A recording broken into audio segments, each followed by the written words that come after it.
साथियों नमस्कार। आप सभी का यूट्यूब ज्ञान अकादमी में बहुत बहुत स्वागत है। बहुत ही अच्छे से आप लोग तैयारी कर रहे होंगे और अभी से ही जब तैयारी करेंगे तभी कामयाबी भी मिलेगी।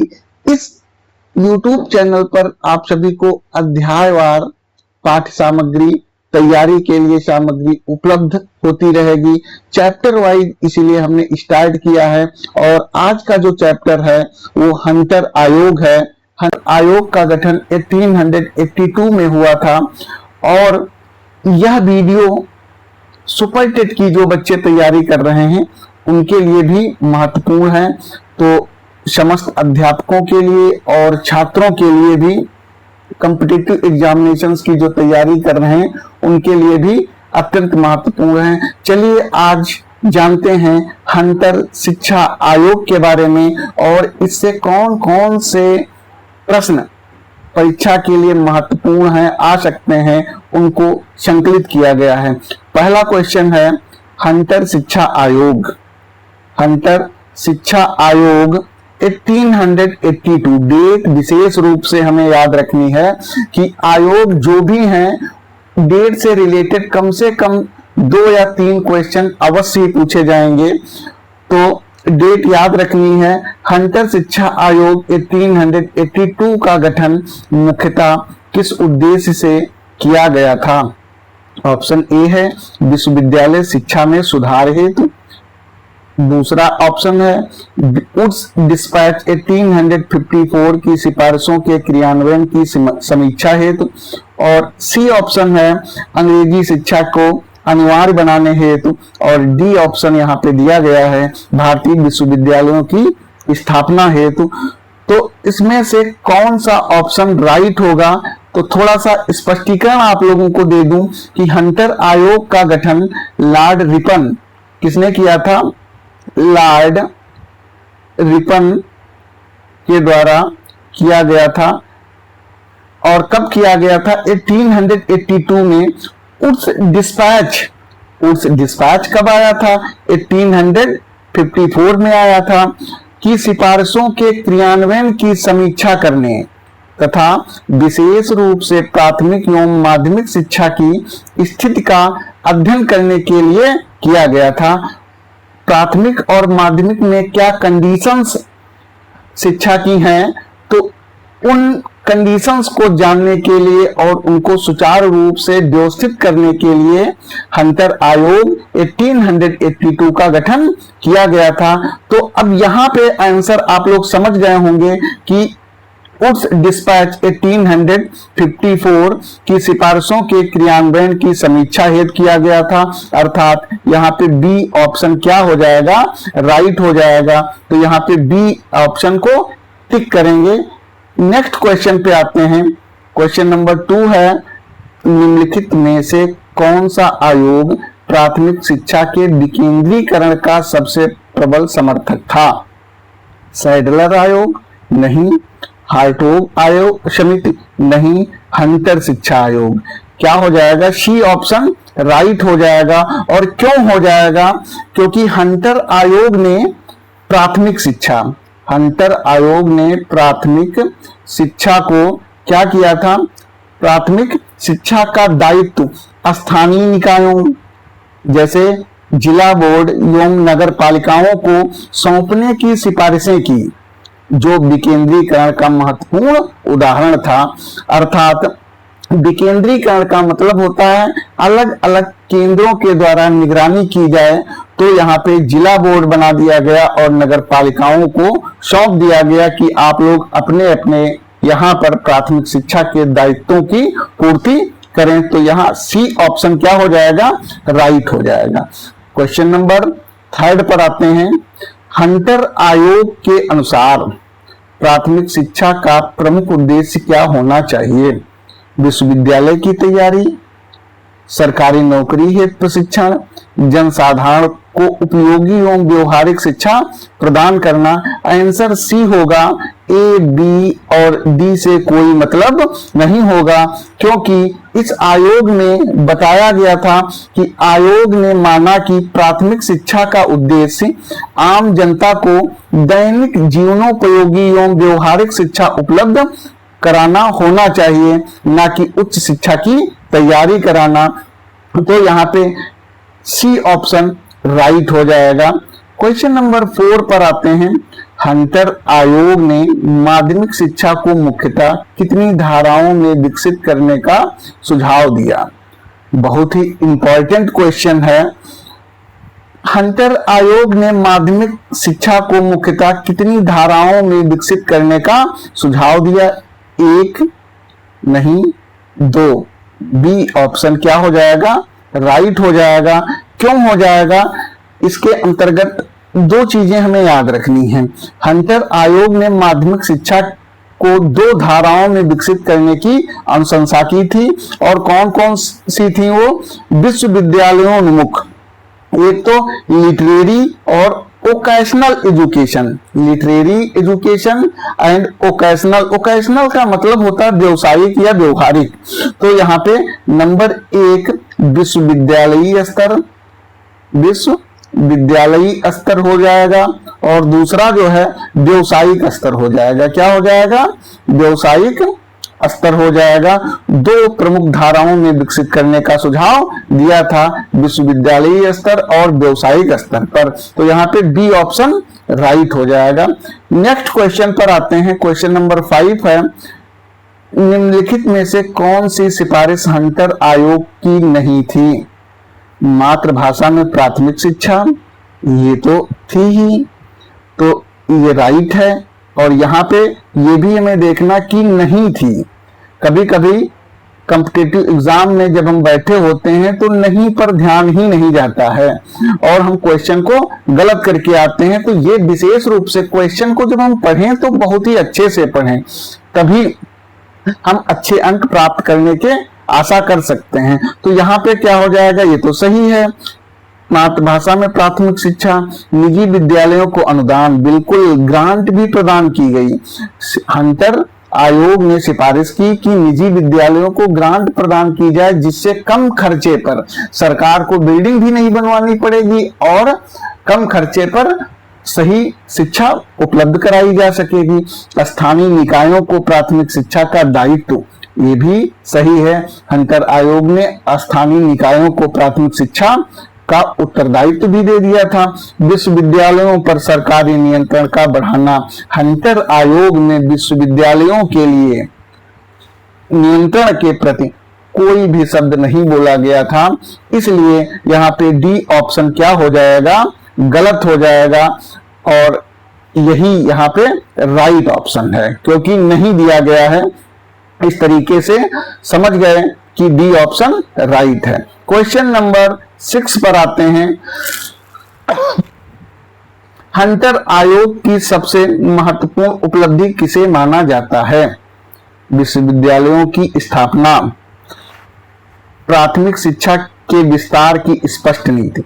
ए ऑप्शन क्या है? गलत है। बी ऑप्शन सही है। सी भी पढ़ लेते हैं, देखते हैं। अंग्रेजी शिक्षा को अनिवार्य बनाना, नहीं। तकनीकी विश्वविद्यालय स्थापित करना, यह भी हंटर आयोग में कोई उपलब्धि नहीं थी। केवल बी ऑप्शन सही है। सॉरी, केवल बी ऑप्शन यहाँ पे सही है। आयोग का सबसे बड़ा योगदान प्राथमिक शिक्षा के विस्तार, मातृभाषा तथा स्थानीय निकायों की भूमिका को मजबूत करने पर बल देना था। एक बार पुनः स्पष्टीकरण देता हूं कि आयोग ने जो प्राथमिक शिक्षा का विस्तार किया, मातृभाषा में कहा कि शिक्षा प्रदान की जाए, और स्थानीय निकायों को जिम्मेदारी दे दी गई कि प्राथमिक की शिक्षा आप अपने हिसाब से हैंडल करिए, ताकि शिक्षा का सभी क्षेत्रों में विकास हो सके, चाहे वो नगरीय हो या ग्रामीण हो। अगला क्वेश्चन है क्वेश्चन नंबर 7। हंटर आयोग ने अनुदान, ग्रांट इन एड नीति का समर्थन मुख्यतः क्यों किया? सरकारी विद्यालय बंद करने हेतु, नहीं। निजी संस्थाओं को प्रोत्साहित कर शिक्षा का विस्तार करने हेतु। तो पहला ऑप्शन ए तो गलत हो गया और दूसरा बी सही हो गया। धार्मिक शिक्षा से उनका कोई मतलब नहीं था अंग्रेजों का, केवल मिशनरी विद्यालयों को सहायता देने हेतु, यह भी गलत ऑप्शन है। यहाँ पे ऑप्शन क्या हो जाएगा, बी सही हो जाएगा, क्योंकि आयोग का मानना था कि निजी संस्थाओं को सहायता देकर कम सरकारी खर्च में अधिक विद्यालय स्थापित किए जा सकते हैं, इसलिए बी ऑप्शन यहाँ पे क्या हो जाएगा, राइट हो जाएगा। निजी संस्थाओं को प्रोत्साहित कर शिक्षा का विस्तार करने हेतु यही समर्थन था। क्वेश्चन नंबर 8 पर आते हैं। हंटर आयोग की किस सिफारिश ने बाद में भारत में स्थानीय स्वशासन को शिक्षा से जोड़ने में महत्वपूर्ण भूमिका निभाई? तो विश्वविद्यालय सुधार नहीं, विश्वविद्यालय सुधार से कोई मतलब नहीं। प्राथमिक शिक्षा का स्थानीय निकायों को स्थानांतरण कर दिया गया था और इससे जो है स्पष्ट होता है कि ये महत्वपूर्ण भूमिका निभाई गई थी। तो लॉर्ड रिपन जो थे स्वशासन के समर्थक थे, लॉर्ड रिपन स्वशासन के समर्थक थे। आयोग ने भी प्राथमिक शिक्षा का प्रबंधन स्थानीय निकायों को सौंपने की अनुशंसा की थी ताकि प्राथमिक शिक्षा को अच्छे से या मजबूती से क्षेत्र में लागू किया जा सके। क्वेश्चन नंबर 9 है। हंटर आयोग के अनुसार माध्यमिक शिक्षा का एक प्रमुख उद्देश्य क्या था? हंटर आयोग के अनुसार माध्यमिक शिक्षा का एक प्रमुख उद्देश्य क्या था? तो केवल प्रशासनिक अधिकारी तैयार करना, रोजगार एवं जीवनोपयोगी शिक्षा उपलब्ध कराना। ए ऑप्शन गलत हो जाएगा। यहाँ पे बी ऑप्शन क्या है, राइट है। क्यों राइट है? क्योंकि आयोग ने माध्यमिक शिक्षा को रोजगारोन्मुख एवं व्यवहारिक बनाने पर बल दिया था। माध्यमिक शिक्षा को रोजगार परक और व्यवहारिक बनाने पर आयोग ने बल दिया था, जिससे विद्यार्थियों के जीवन और रोजगार दोनों के लिए तैयार किया जा सके। सी ऑप्शन और डी ऑप्शन केवल अंग्रेजी साहित्य पढ़ना, ये गलत ऑप्शन है। यहाँ पे बी राइट ऑप्शन है। क्वेश्चन नंबर 10 पर आते हैं। निम्नलिखित युग्मों में से कौन सा सही सुमेलित है? अब ये जो भी हमने पढ़ाए हैं आयोग, उन सभी के डेट्स हैं। बहुत ही इंपॉर्टेंट क्वेश्चन है, अक्सर ऐसे क्वेश्चंस देखने को मिलते हैं। अब यहाँ पे देखिए सही सुमेलित है कौन सा सही? उड्स डिस्पैच, आप लोगों को पता होना चाहिए। उड्स डिस्पैच कब आया था? 1854 में आया था। तो इसका मतलब ये ऑप्शन क्या हो गया, गलत हो गया। हंटर आयोग 1882 में आया, राइट है। अगला सैडलर आयोग, ये 1917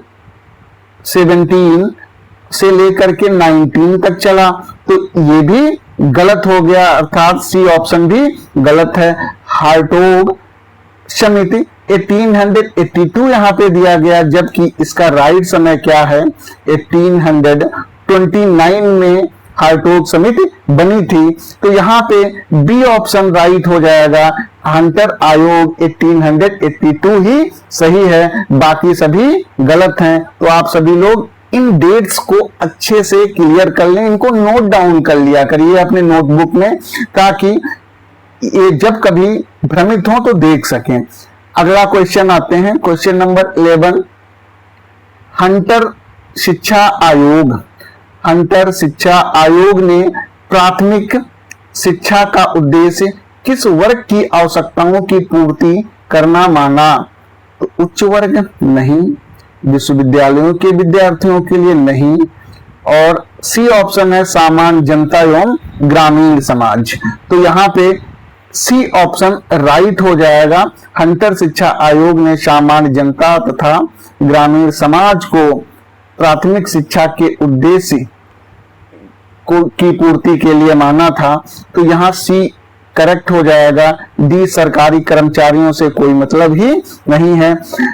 आयोग ने स्पष्ट किया कि प्राथमिक शिक्षा का उद्देश्य सामान्य जनता, विशेषकर ग्रामीण समाज को जीवनोपयोगी शिक्षा देना होना चाहिए, न केवल शिक्षा के लिए आधार तैयार करना हो। उन्होंने सोचा कि यदि प्राथमिक स्तर पर शिक्षा सभी व्यक्तियों तक पहुंच जाएगी तो आगे चल करके यह व्यक्ति यदि आगे पढ़ना चाहेंगे तो पढ़ेंगे, नहीं तो उनके जीवन चलाने के लिए ये पर्याप्त हो जाएगी। तो इसलिए सामान्य जनता एवं ग्रामीण समाज को जागरूक करने के लिए प्राथमिक शिक्षा को की आवश्यकताओं की पूर्ति को माना था। क्वेश्चन नंबर 12 पर आते हैं। हंटर आयोग के अनुसार प्राथमिक शिक्षा का सर्वाधिक उपयुक्त माध्यम क्या होना चाहिए? अंग्रेजी होना चाहिए? नहीं। उर्दू भी नहीं, संस्कृत भी नहीं, मातृभाषा। डी ऑप्शन क्या हो जाएगा? राइट हो जाएगा। आयोग का मत था, आयोग का मानना था कि प्रारंभिक शिक्षा मातृभाषा में देने से विद्यार्थियों का बौद्धिक एवं मानसिक विकास अधिक प्रभावी होता है। इसलिए विद्यार्थियों को प्राथमिक शिक्षा मातृभाषा में ही देनी चाहिए। यहाँ पे डी ऑप्शन राइट है। क्वेश्चन नंबर 13 पर आते हैं। हंटर आयोग ने माध्यमिक शिक्षा के संबंध में किस सिद्धांत का समर्थन किया? बहुत ही इंपॉर्टेंट क्वेश्चन है ये, और ये बीएड की क्लासेस में भी आया हुआ क्वेश्चन है। तो हंटर आयोग ने माध्यमिक शिक्षा के संबंध में किस सिद्धांत का समर्थन किया? केवल साहित्यिक शिक्षा दी जाए, केवल तकनीकी शिक्षा दी जाए, साहित्यिक एवं व्यवसायिक दोनों प्रकार की शिक्षा दी जाए, ये माना। ए, बी और डी गलत है, क्योंकि साहित्यिक और व्यवसायिक शिक्षा जब प्राप्त होती है तो जो व्यक्ति साहित्यिक पढ़ना चाहेगा वो साहित्य में एडमिशन लेगा, और जो व्यवसायिक के प्रति जिसका रुझान है वो व्यवसायिक पढ़ करके अपने जीवन का अच्छे से यापन कर सकेगा। क्वेश्चन नंबर 14 पर आते हैं। निम्नलिखित में से किस आयोग ने निजी शिक्षण संस्थाओं को अनुदान ग्रांट इन एड देने की नीति दृढ़ समर्थन किया? तो आप सभी लोग जानते हैं कि इसमें क्या आंसर हो जाएगा? हंटर शिक्षा आयोग 1882, अर्थात बी ऑप्शन सही है। इसके पहले भी कई क्वेश्चंस इससे रिलेटेड ग्रांट इन एड से हुए हैं, तो आप लोगों को कंफर्म हो गया होगा।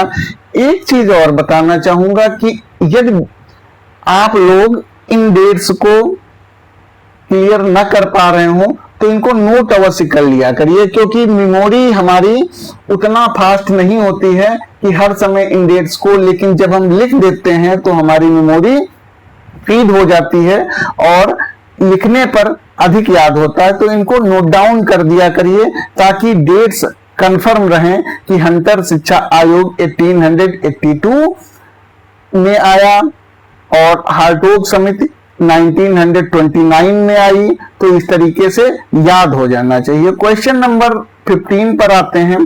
हंटर आयोग की सिफारिशों का सर्वाधिक प्रभाव किस स्तर की शिक्षा पर पड़ा? तो विश्वविद्यालय शिक्षा पर नहीं, अभी आप लोगों को बताया तकनीकी शिक्षा पर, तो तकनीकी शिक्षा पर भी नहीं पड़ा। प्राथमिक और माध्यमिक शिक्षा के लिए हंटर आयोग ने जोरदार सिफारिशें की थी, इसलिए सी ऑप्शन क्या हो जाएगा? राइट हो जाएगा। चिकित्सा शिक्षा से कोई मतलब ही हंटर आयोग का नहीं रहा है, तो यहाँ पे C option is correct in this question. 16 question पर आते हैं। ये थोड़ा कथन और विचार पर डिपेंड करता है। निम्नलिखित कथनों पर विचार कीजिए। अब देखना है कि ये कथन सही है या गलत है। पहला कथन क्या है? हंटर आयोग ने प्राथमिक शिक्षा को स्थानीय निकायों को सौंपने की सिफारिश की। राइट है। आयोग ने सरकारी विद्यालयों में धार्मिक शिक्षा को अनिवार्य बनाने का समर्थन किया। यह जो है गलत है। हंटर आयोग ने धार्मिक शिक्षा को अनिवार्य बनाने का कोई बात ही नहीं की थी, तो यहाँ पे पहला वाला जो कथन है वो सही है। अब देखते हैं विकल्पों में कौन सा विकल्प सही है। क्वेश्चन नंबर विकल्प 1 है ए, केवल 1 सही है। सही, ए सही हो गया। केवल 2 सही, केवल 2 तो गलत है। दोनों सही हैं, दोनों गलत हैं, सी और डी। तो यहाँ पे कौन सा क्वेश्चन सही राइट हो जाएगा? ऑप्शन ए ऑप्शन राइट हो जाएगा। क्वेश्चन नंबर 17 पर आते हैं। हंटर आयोग के अनुसार माध्यमिक शिक्षा का एक प्रमुख उद्देश्य क्या था? केवल विश्वविद्यालय में प्रवेश दिलाना, रोजगार एवं जीवनोपयोगी शिक्षा प्रदान करना, केवल अंग्रेजी भाषा का प्रचार करना, केवल प्रशासनिक सेवाओं की तैयारी कराना। तो 17 का आंसर क्या हो जाएगा? बी, रोजगार एवं जीवनोपयोगी शिक्षा प्रदान करना हंटर आयोग का उद्देश्य था, और बी यहाँ पे करेक्ट करेंगे। बाकी सारे ऑप्शन जो है गलत हैं। क्वेश्चन नंबर 18 पर आते हैं। हंटर आयोग की स्थापना निम्नलिखित में से किस वायसराय ने की? अभी सबसे पहले जब इस क्लास के पीडीएफ का टाइटल नोट किया गया था तो उसमें भी ऊपर ही लिखा हुआ था, तो क्या हो जाएगा? Lord Dufferin? नो, गलत ऑप्शन है। लॉर्ड रिपन राइट ऑप्शन है। लॉर्ड कर्जन भी गलत है। लॉर्ड कैनिंग भी गलत है। थोड़ा सा आप लोगों को बता दें कि किस वायसराय ने की थी, तो लॉर्ड रिपन ने की थी। और लॉर्ड रिपन कितने वर्षों तक रहे? तो ये 1880 में वायसराय बने थे और 1884 तक वायसराय बने रहे। तो 1882 में भारतीय शिक्षा आयोग का गठन किया, जिसके अध्यक्ष विलियम हंटर थे। कौन थे? विलियम हंटर थे। इसीलिए हंटर आयोग 1882 नाम रखा गया। और ये वायसराय का नाम क्या था? लॉर्ड रिपन, अर्थात बी ऑप्शन क्या हो जाएगा? सही हो जाएगा। क्वेश्चन नंबर 19 पर आते हैं। हंटर आयोग ने शिक्षक प्रशिक्षक के संबंध में क्या सुझाव दिया था? तो आंसर प्रशिक्षण की आवश्यकता नहीं है, गलत ऑप्शन है। केवल विदेशी शिक्षकों की नियुक्ति हो, यह भी गलत है। विदेशी शिक्षक कहां तक आप ला पाएंगे? और सी ऑप्शन है, शिक्षक प्रशिक्षण संस्थानों का विस्तार किया जाए, सी ऑप्शन राइट है। डी में क्या है? केवल विश्वविद्यालय शिक्षक तैयार किए जाएं, यह भी गलत है। यहाँ पे सी ऑप्शन राइट हो जाएगा 19 का। अगला क्वेश्चन है 20।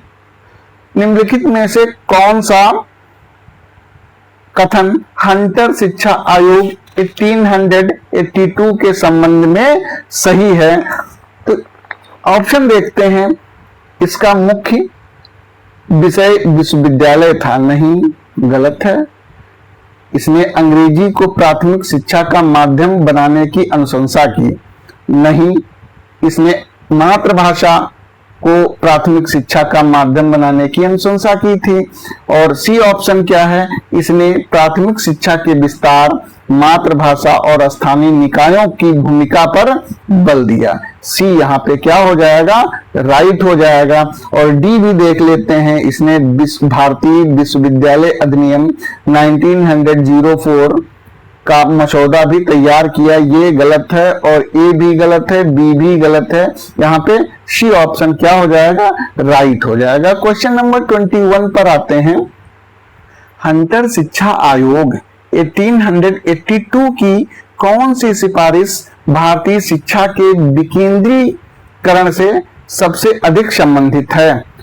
तो पहला ऑप्शन है विश्वविद्यालयों को अधिक स्वायत्तता दी जाए, और दूसरा है बी ऑप्शन प्राथमिक शिक्षा का प्रबंधन स्थानीय निकायों को सौंपना, और तीसरा है अंग्रेजी माध्यम का विस्तार करना, चौथा केंद्रीय शिक्षा परिषद का गठन करना। तो कौन सा ऑप्शन सही हो जाएगा? बी, ए, सी और डी गलत हो जाएंगे। बी ऑप्शन सही होगा, क्योंकि हंटर आयोग ने प्राथमिक शिक्षा का दायित्व जिला बोर्ड एवं नगर पालिकाओं जैसे स्थानीय निकायों को सौंपने की सिफारिश की। यह भारतीय शिक्षा के विकेंद्रीकरण की दिशा में महत्वपूर्ण कदम था। तो यहाँ पे बी ऑप्शन क्या हो जाएगा? राइट हो जाएगा। क्वेश्चन नंबर 22 पर आते हैं। हंटर आयोग की सिफारिशों के अनुसार प्राथमिक शिक्षा का प्रमुख स्वरूप क्या होना चाहिए? विश्वविद्यालयोन्मुख नहीं, प्रशासनिक सेवाओं के लिए उपयोगी नहीं, जीवनोपयोगी होना चाहिए। जीवनोपयोगी एवं जनसाधारण की आवश्यकताओं पर आधारित होना चाहिए। यहाँ पे सी ऑप्शन राइट हो जाएगा। केवल अंग्रेजी भाषा पर आधारित ये भी गलत है, तो सी ऑप्शन सही है। क्वेश्चन नंबर 23, निम्नलिखित में से कौन सा युग्म सही सुमेलित है? अब आप लोगों को ये क्वेश्चन बताना है और कमेंट बॉक्स में बताना है कि इसका आंसर क्या होगा। निम्नलिखित में से कौन सा युग्म सही सुमेलित है? उस डिस्पैच, हंटर आयोग, विश्वविद्यालय आयोग और उपयुक्त सभी। तो विश्वविद्यालय आयोग और हंटर आयोग 1882 और उस डिस्पैच 1854। तो यहाँ पे ये क्या सही हो जाएगा? आप लोगों को बताना है कि कौन सा ऑप्शन इसमें राइट है। कमेंट करके बताइएगा। क्वेश्चन नंबर 24 पर आते हैं। हंटर आयोग के अनुसार माध्यमिक शिक्षा के विकास में सरकार की क्या भूमिका होनी चाहिए? तो हंटर आयोग के अनुसार माध्यमिक शिक्षा के विकास के लिए सरकार की क्या भूमिका होनी चाहिए? इसके अंतर्गत केवल सरकारी विद्यालय स्थापित किए जाएं, नो, निजी संस्थाओं को प्रोत्साहन एवं अनुदान दें, माध्यमिक शिक्षा पूरी तरह समाप्त कर दें, गलत है, केवल अंग्रेजी। डी ऑप्शन क्या हो जाएगा? राइट हो जाएगा। केवल अंग्रेजी विद्यालय खोले जाएं, कोई मतलब नहीं है। जब तक पढ़े लिखे नहीं होंगे, मातृभाषा नहीं अगर अच्छे से कवर कर पा रहे होंगे, तो अंग्रेजी कैसे सीख पाएंगे? तो यहाँ पे निजी संस्थाओं को प्रोत्साहन एवं अनुदान देने से सरकार की भूमिका को अवगत कराया गया था कि जिससे आप शिक्षा को समाज में और अधिक फैला सकते हैं, अर्थात अन्य व्यक्तियों को माध्यमिक की शिक्षा तक पहुंचा सकते हैं। क्वेश्चन नंबर 25 पर आते हैं। निम्नलिखित में से कौन सा कथन असत्य है? हंटर आयोग का गठन लॉर्ड रिपन ने किया, राइट है, लॉर्ड रिपन ने किया था। असत्य आपको तलाशना है। हंटर आयोग के अध्यक्ष सर विलियम हंटर थे, बिल्कुल राइट आंसर है। आयोग ने प्राथमिक शिक्षा के लिए मातृभाषा का समर्थन किया, यह भी सही है। आयोग ने विश्वविद्यालय शिक्षा को अपना मुख्य विषय बनाया। डी ऑप्शन यहाँ पे असत्य हो जाएगा, अर्थात यहाँ पे अगर हमें गोला करना होगा तो डी को हम करेंगे। क्वेश्चन नंबर 26 पर आते हैं। हंटर आयोग ने शिक्षक प्रशिक्षण के संबंध में क्या दृष्टिकोण अपनाया है? तो प्रशिक्षण की आवश्यकता नहीं है, ये बताया नहीं, ये तो गलत है। अंग्रेजी, केवल अंग्रेज शिक्षकों की नियुक्ति हो, यह भी गलत है। प्रशिक्षित शिक्षकों की संख्या बढ़ाने हेतु प्रशिक्षण संस्थानों का विस्तार किया जाए। 26 का सी आंसर हो जाएगा। हंटर आयोग ने शिक्षण प्रशिक्षण के संबंध में यही दृष्टिकोण अपनाया था। यहाँ पे सी ऑप्शन राइट हो जाएगा। क्वेश्चन नंबर 27 पर आते हैं। हंटर आयोग की सिफारिश, हंटर आयोग की किस सिफारिश का उद्देश्य शिक्षा को अधिक जनसुलभ बनाना था? अंग्रेजी माध्यम का विस्तार, नहीं, प्राथमिक शिक्षा में मातृभाषा का प्रयोग। बी ऑप्शन क्या हो जाएगा? राइट हो जाएगा। 26 का केवल मिशनरी और विश्वविद्यालयों की संख्या से कोई मतलब नहीं है। आप लोगों को लग रहा होगा कि ये क्वेश्चन आसान है और परहैप्स रिपीटेड है, लेकिन हमने इस क्वेश्चन को इसलिए रखा, इंपॉर्टेंट क्वेश्चन है और क्वेश्चन की जो शैली है वो बदल गई, अर्थात सेम क्वेश्चन नहीं है, इसलिए इस क्वेश्चन को हमने यहाँ पे रखा। क्वेश्चन नंबर 18 पर आते हैं।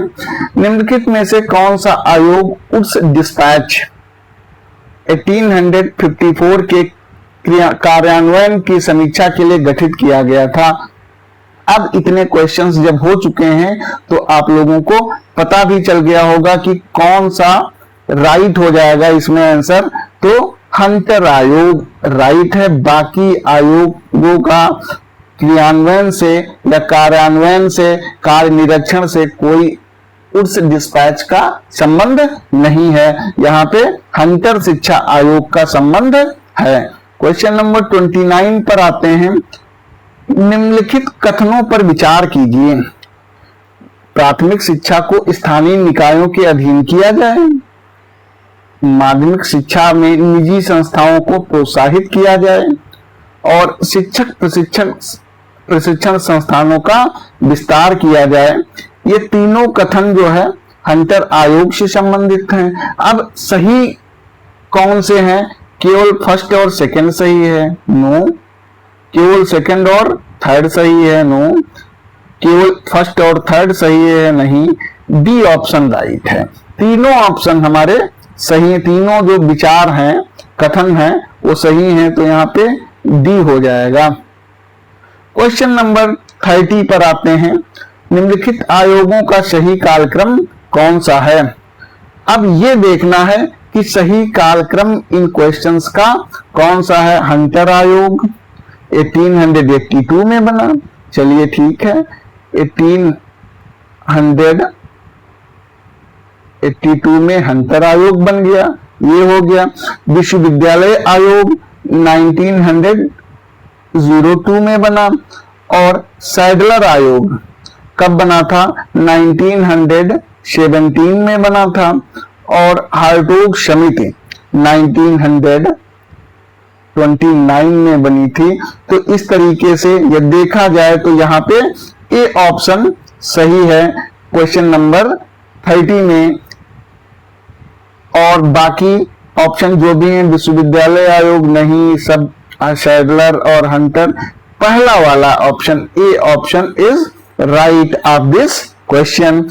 इस तरीके से 30 जो बहुत ही इंपॉर्टेंट क्वेश्चन थे हंटर आयोग के अंतर्गत आज हमने कंप्लीट कर लिए।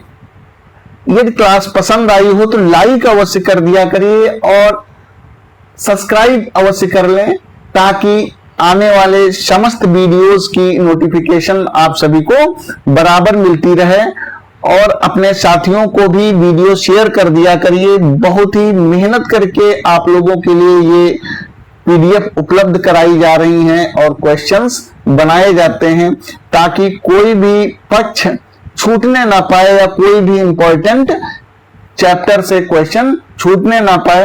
तो आप लोग भी थोड़ा सा इंप्रूव करिए चैनल को ताकि अन्य लोगों तक भी क्लासेस पहुंचती रहें। धन्यवाद, मिलते हैं फिर से नई क्लास में। तब तक के लिए stay on my YouTube channel. Thank you all. धन्यवाद। जय हिंद, जय भारत।